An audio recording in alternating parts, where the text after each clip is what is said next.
Let's mic global news.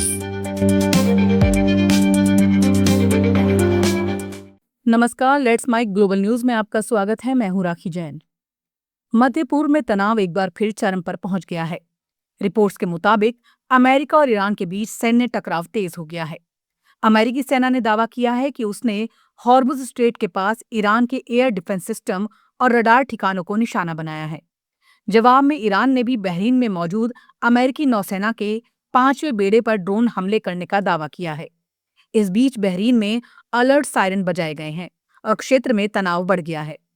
वहीं America का एक अपाचे हेलीकॉप्टर हॉर्मुज स्ट्रेट के पास क्रैश हो गया। हालांकि पायलट सुरक्षित बच गए। दूसरी ओर इजरायल ने भी चेतावनी दी है कि जरूरत पड़ने पर वो और बड़े हमले कर सकता है। फिलहाल पूरे क्षेत्र में हालात बेहद तनावपूर्ण बने हुए हैं और अंतर्राष्ट्रीय समुदाय स्थिति पर नजर बनाए हुए है। संयुक्त राष्ट्र सुरक्षा परिषद में पाकिस्तान और चीन को बड़ा झटका लगा है। दोनों देशों ने बलूचिस्तान लिबरेशन आर्मी यानी बीएलए और उसकी सहयोगी मजीद ब्रिगेड को अंतर्राष्ट्रीय आतंकी संगठन घोषित करने का प्रस्ताव रखा था, लेकिन अमेरिका ने इस पर रोक लगा दी। खास बात यह है कि अमेरिका खुद बीएलए को अपनी आतंकवादी सूची में शामिल कर चुका है। इसके बावजूद अमेरिका, ब्रिटेन और फ्रांस का कहना है कि संयुक्त राष्ट्र की 1267 प्रतिबंध समिति में शामिल करने के लिए अल-कायदा या आईएसआईएस से संबंध के पर्याप्त सबूत पेश नहीं किए गए। पाकिस्तान का दावा है कि बीएलए और मजीद ब्रिगेड ने कई बड़े आतंकी हमले किए हैं और ये संगठन क्षेत्रीय सुरक्षा के लिए गंभीर खतरा है। अब इस फैसले के बाद पाकिस्तान और चीन की रणनीति पर सवाल उठ रहे हैं, जबकि अंतर्राष्ट्रीय स्तर पर इस मुद्दे पर नई बहस शुरू हो गई है। नॉर्दर्न आयरलैंड की राजधानी बेलफास्ट में मंगलवार रात अप्रवासियों के खिलाफ हिंसा भड़क गई। सैकड़ों प्रदर्शनकारी सड़कों पर उतर आए और कई इलाकों में तोड़फोड़ व आगजनी की घटनाएं सामने आईं। नकाबपोश लोगों ने कई परिवारों को उनके घरों से बाहर निकाल दिया, जबकि कुछ मकानों और वाहनों को आग के हवाले कर दिया गया। हिंसा की शुरुआत एक चाकूबाजी की घटना के बाद हुई, जिसमें एक व्यक्ति गंभीर रूप से घायल हो गया। मामले में पुलिस ने 30 वर्षीय सूडानी नागरिक को गिरफ्तार किया है। उस पर हत्या के प्रयास और जान से मारने की धमकी देने का आरोप है। प्रथम मंत्री मिशेल ओनील और ब्रिटिश प्रधानमंत्री कीर स्टार्मर ने हिंसा की कड़ी निंदा की है। पुलिस ने हालात पर काबू पाने के लिए अतिरिक्त बल और बख्तरबंद गाड़ियां तैनात की हैं। प्रशासन ने लोगों से शांति बनाए रखने और अफवाहों से बचने की अपील की है।